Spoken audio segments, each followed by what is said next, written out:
ભાઈ ચલો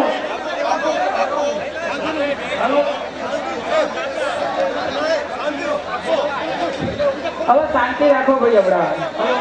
ભાઈ હું એમ કહું છું સાહેબ શાંતિ રાખો પ્લીઝ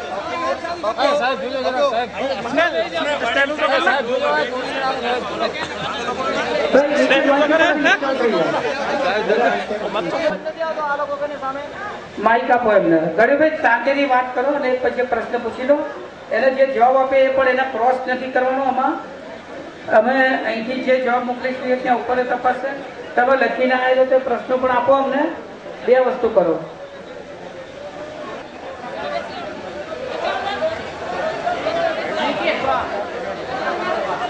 મિત્રો શાંતિ કરવાની છે આપણે શાંતિ રાખો ભાઈ પોલીસ મિત્રો વિનંતી લો એન્ડ ઓર્ડર જાળવે આ લોકોનો એક જ ઉદ્દેશ્ય હોય છે કે કોઈ પણ રીતે દંગા ફસાદ કરાવી અને પ્રજાનો અવાજ છે એ પ્લીઝ શાંતિ રાખો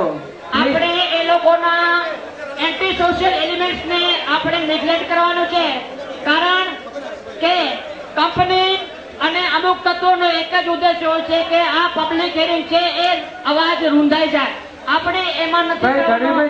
તમારા પ્રશ્ન જે આપણો જે ઉદ્દેશ્ય છે એને પાસ કરવાનો છે પ્રશ્ન પૂછો ભાઈ જે તમારે પૂછવાનો હોય આપણે પ્રશ્ન પૂછું છું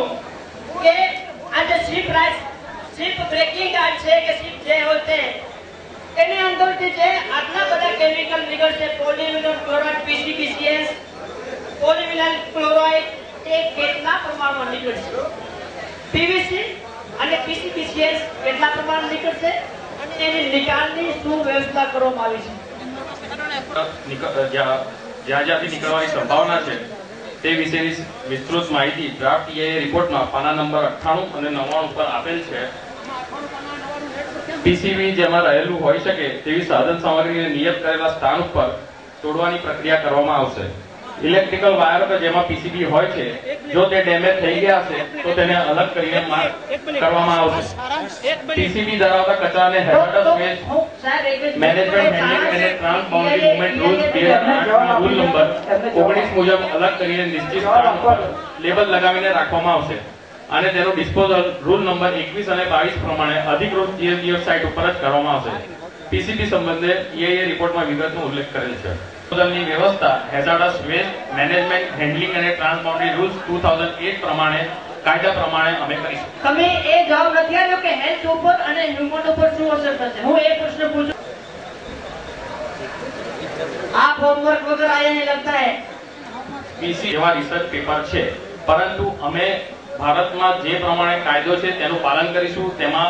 તેનાથી કોઈ પણ જાતનો રોગ ફેલાશે નહીં क्या रोग છે એ તો અમારે ખબર છે રોગ ફેલાવવાની શક્યતા છે પણ કયા પ્રકારના રોગ કયા પ્રકારના હ્યુમેનિટી અસર થવાની છે એ પ્રશ્ન પૂછી છે અમે અમારા શિપ રિસાયકલિંગ પ્રોજેક્ટને કારણે કોઈ પણ રોગ ફેલાવવાની શક્યતા રહેલી નથી તમે જ કહી રહ્યા છો કે રોગ ફેલાવવાની શક્યતા છે અને એક બાજુ કહી રહ્યા છે કે રોગ ફેલાશે નહીં સાહેબ કોન્ટ્રાડિક્શન ક્વેશ્ચન